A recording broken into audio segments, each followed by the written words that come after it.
Life after a spiritual awakening. More and more people are coming forward and sharing their very personal experience of discovering a spiritual world beyond their dreams, beyond what they could have ever imagined. Meanwhile, the divide today between believers and doubters of a spiritual reality is greater than ever. Each group has little room for the other. The existence of a non-material reality is beyond doubt for one group, while the other side has plenty of doubt that there is anything beyond what can be seen and demonstrated in a scientific lab. Where most everyone agrees is that those who have been touched by a spiritual awakening, no matter how real or imagined, find little support and guidance to sort things out. The popular media, to be fair and balanced, takes an agnostic approach to nearly everything spiritual. Education, medicine, and even most churches are firmly grounded in the rational world, meaning one's personal experience of some other realm is suspect. A close friend of mine recently asked a leading Jewish rabbi if he believed in angels. Even though the Old Testament is full of stories of angels, the rabbi replied, no. Meanwhile, Pope Francis came out as a believer in angels, shocking many, especially the skeptical modern media. Believers, people who have had profound personal experiences of the spiritual world, find themselves isolated, although they may actually be a quiet majority. Many find themselves feeling alien in this world and in conflict in their own inner world, trying to figure out how to live after their spiritual awakening. The ongoing debate whether the stories of other realms are real or not is really not that interesting. What is important to them is trying to figure out what exactly did they experience and how do they now continue living. Their awakening was real, too real. They cannot shut it out or pretend it never happened.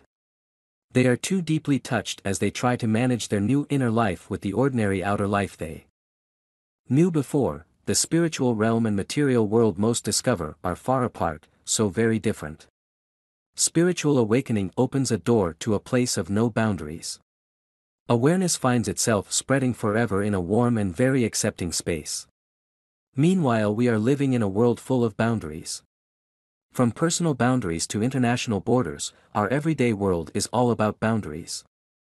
From a reality of spreading seemingly forever in a great peace, people who have had a spiritual awakening find themselves back into a world of fences, defenses, rules and expectations. Which world do they really belong to? The spiritual realm is one of unconditional, an overwhelming love. Almost by definition, a spiritual awakening is to find love and more love. An intimacy beyond words. Meanwhile, we live in a world where love can be a one-night stand, what we do or don't do for one another. Love is rarely without some condition. We live in a world where judging others is much more common than finding the humility to look inward at ourselves and find kindness and compassion for all. Spiritual awakening is discovering a world which its very essence is kindness and compassion. How does one live knowing both worlds? There is a vastness and great freedom of thought, feeling, and movement in a spiritual awakening. Life is truly without limits.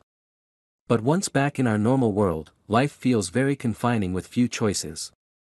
Creativity suddenly has narrowed and the physical world can be like shackles on the power of love and imagination.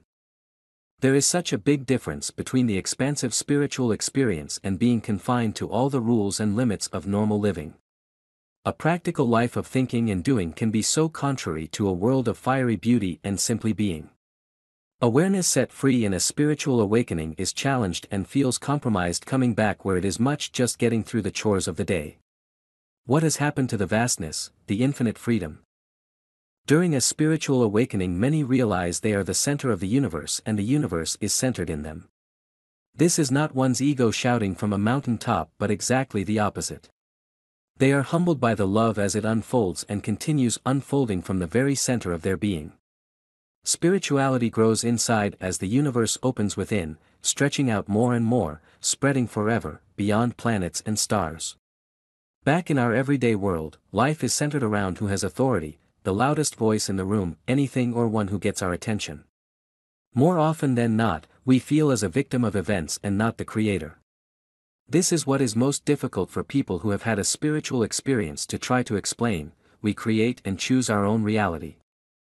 In the normal world this seems very insensitive and wrong, as if saying all suffering is chosen.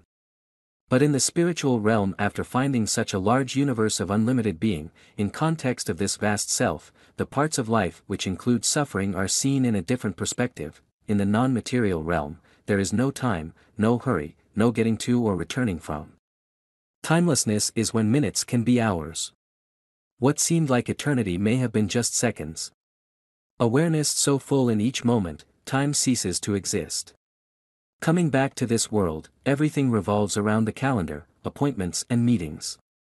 We are busy passing time, wasting time, having no time, seemingly waiting forever.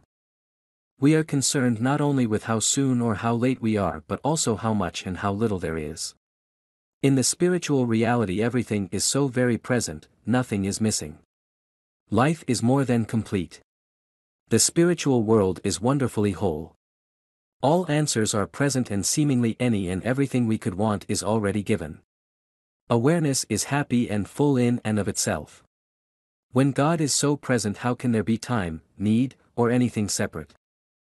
The experience for many people in spiritual awakening includes meeting their spiritual family, guides, and yes, angels. They have come home. Family is reunited, found waiting and excited. It is our loving family.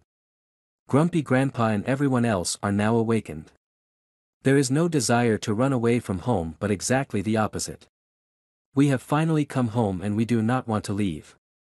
While on our earthly plane, people are looking for their soul mate or soul family, on the other side everyone is a spiritual partner.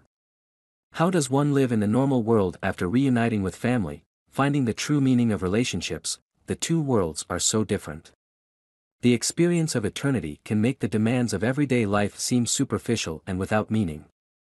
For some weeks I have had conversations with Yolene Stout, president of Assist.org, the American Center for Spiritually Transformative Experiences. She and others who have had their lives turned upside down with spiritual experiences have much to share and teach us. They describe the challenges living in a culture that is debating whether God exists or not while they try to manage their life-changing spiritual experience. What Yolene and others are concluding is the best way to live after a spiritual awakening is to embrace the experience. This may throw the old life into turmoil as one seeks new work, activities, friends, maybe even a new partner. But once the heart has been opened, there is really only one choice, and this is to receive the love and continue loving. In a spiritual awakening, colors are more bright, thoughts are more clear, the filter of the mind has been put aside, opening true awareness. During the experience, doubts, worries, desires, hopes and problems, all the debris normally floating in and clogging the mind are gone. Awareness without all the stuff normally occupying it is brilliant, light. Now there are new opportunities to meditate and continue the clearing by receiving our peaceful heart. The awakening experience is an introduction to our awareness in its natural, true state. The memories of a spiritual awakening can be a beginning point. Seeds have been planted in our life, seeds to nourish and keep growing. In silence, meditation, retreat, taking time to receive more deeply and embrace these memories allows the love to grow inside along with new experience to come forward. The special quality of being in the spiritual awakening is being absorbed in our awareness and slowly into our personality and daily life. Soaking our awareness in our heart's essence lifts the cloud. The dullness of this world which has settled in our mind and hangs over most of our senses. The calling of eternity is too much to ignore or put limits to. Nothing else offers such richness and joy. In the heart is a space of emptiness which is the vastness of the spiritual world to explore and wonder. The question often is, what do I do now after this experience? Many are finding the answer is to follow the truth of their joy, which gives truth and joy to others. Follow your talent, for this is where you are bringing beauty and good to everyone. Life is not about the big things which our minds ponder but the little ways we lift one another. The good life after a spiritual awakening is to remember to turn inward again and again for the answers, and more important, the pure substance which makes life worth living. Here we are reminded we are a soul. The inner world which many have had a glimpse of in a spiritual awakening is a message for all of us to keep looking, being, to absorb the heart essence in ourselves and in life itself. There is so much understanding and peace to realize. There is a new frontier. Life after a spiritual awakening is not how much we do in the world but how much love can do within us. We are called to be an anchor of love. The presence of love and purposefulness are one and the same. About the author, Bruce Davis, Ph.D. is retreat leader at Silent Stay Retreats in Napa, California and Assisi, Italy, where people come to explore the landscape of their own spiritual awakening. Operator, if you like our article, give Conscious Reminder a thumbs up, and help us spread love light. Operator.